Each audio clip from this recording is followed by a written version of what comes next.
नाज़रीन, मैं हूं कुर्बान बलोच। सेनेट चेयरमैन और डिप्टी चेयरमैन के इंतखाबात के हवाले से अहम घड़ी आ गई है। सदर पाकिस्तान ने सेनेट का इजलास सुबह 10 बजे तलब कर लिया है।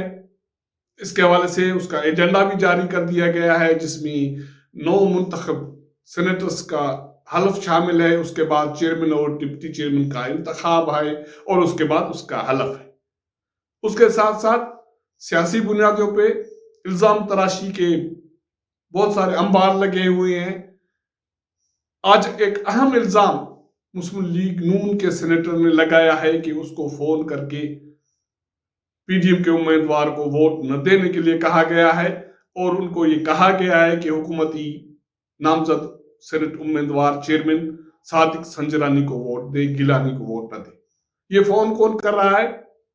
इल्जामबाजी किस चीज की है? सैयद यूसुफ रजा गिलानी और सादिक संजरानी के दरमियान मुकाबला क्यों है? पलड़ा किसका भारी है? इस पे बात करेंगे। जिन दोस्तों ने मेरा चैनल सब्सक्राइब नहीं किया या नए दोस्त चैनल देख रहे हैं तो वो इसको सब्सक्राइब करें, शेयर करें, वॉच करें। तो बात हो रही थी सेनेट चेयरमैन और डिप्टी चेयरमैन के इंतखाबात की, और उसके साथ साथ नए सेनेट सेशन का इजलास तलब हो गया है। सदर पाकिस्तान डॉक्टर आरिफ अलवी ने सेनेट का इजलास कल सुबह को 10 बजे तलब किया है।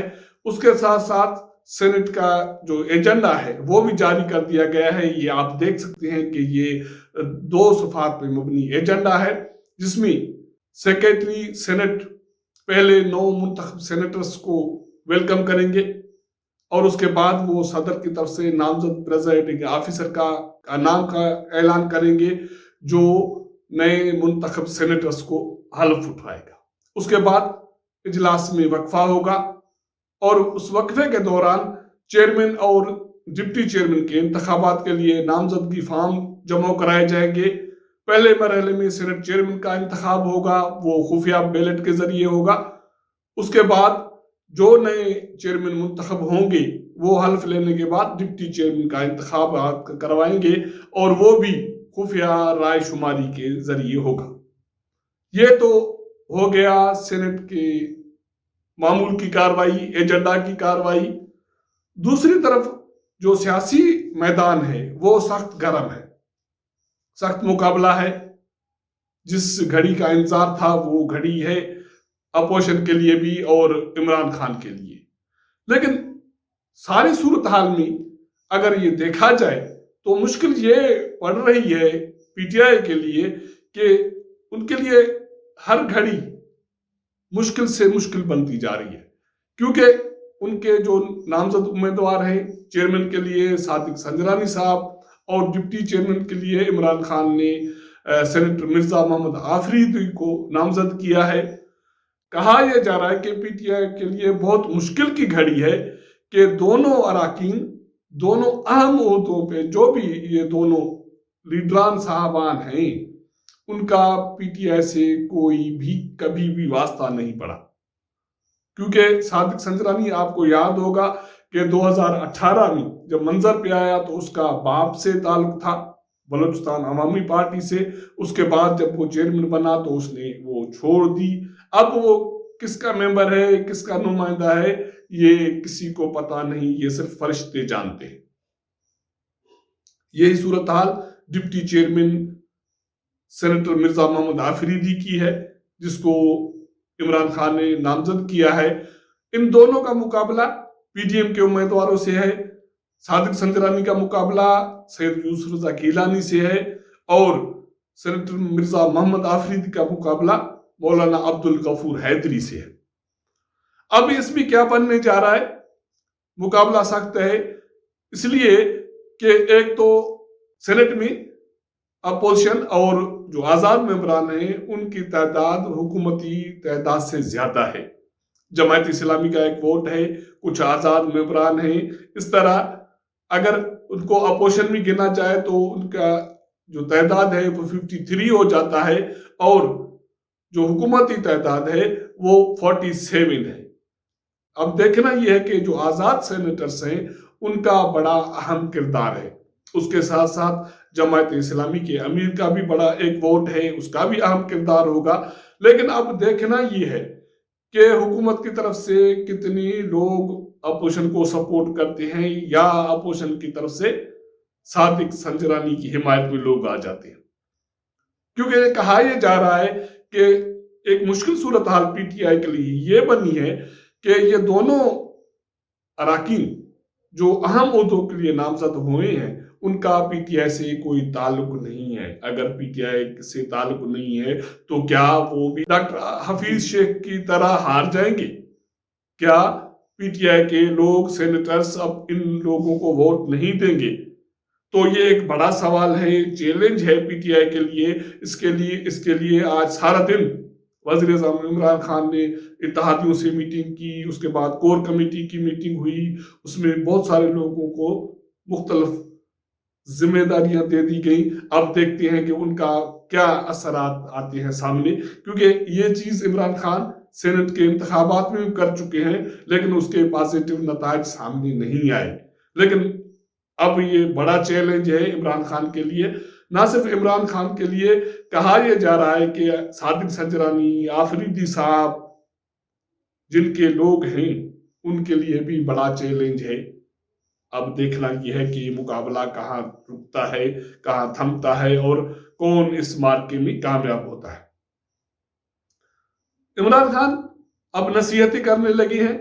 انہوں نے ایک ٹویٹ صبح کو کیا اور اس میں یہ کہا گیا ہے کہ جس معاشرے میں قانون انصاف نہ ہو وہاں جو طاقتور ہے وہ NRO کر لیتا ہے کمزور سے، تو اس لیے جو سینٹ کے ہمارے انتخابات ہوئے ہیں اس میں ہمارے جو معاشرے کی سمت ہے اس کی نشاندہی ہو گئی ہے۔ وہ اس کے حوالے سے بہت مایوسی دکھائی دے رہے ہیں اور اس کو مایوس ہونا بھی چاہیے، کیونکہ بہت ساری چیزیں اس کے فیور میں نہیں ہو رہی۔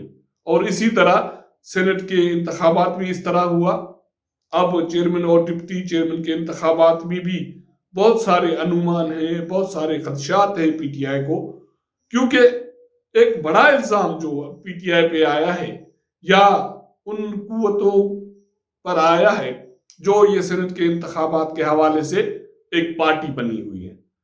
یہ الزام مسلم لیگ نون کے سینیٹر حافظ عبدالکریم نے لگایا ہے۔